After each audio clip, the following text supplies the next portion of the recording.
When we think deeply about life in our most honest moments, a number of shadows lurk in the background. We hurt each other badly. We damage the world we live in. Our lives are characterized far too often by pride, envy, anger, greed, lust, and other destructive habits. This is the shadow that the Bible calls sin, a crime not just against the people that we hurt with our selfishness, but against the God whose image we all bear. Second, there is the shadow of death. The one thing that can be said for sure about the future is that one day we are all destined to die. The third shadow is the question of direction. Many people struggle with a lack of purpose, not knowing where they are going in this life or the next.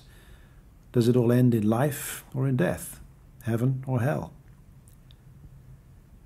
One of the strange things about the Gospels is the disproportionate amount of space they give to the last week of Jesus' life.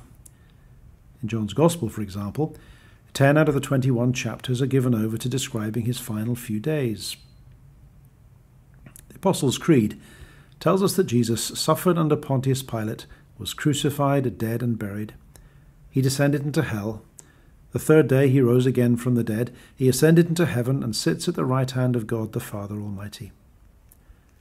The purpose of these events, at the end of Jesus' life, is the banishing of these three shadows, of sin, of death, and of futility, and then the dawning of light. First, Jesus dies. Just 20 or so years later, when St. Paul wrote to the young church in Corinth, he interpreted the death of Jesus as something much more significant than yet another Jewish rebel crucified by the Romans. Christ died for our sins in accordance with the Scriptures, he wrote.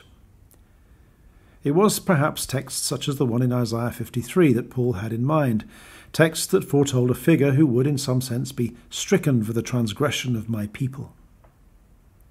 When a deep offence has been committed, justice has to be done.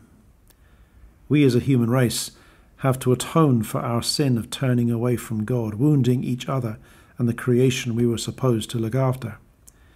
And this is exactly what happens. Jesus died as one of us.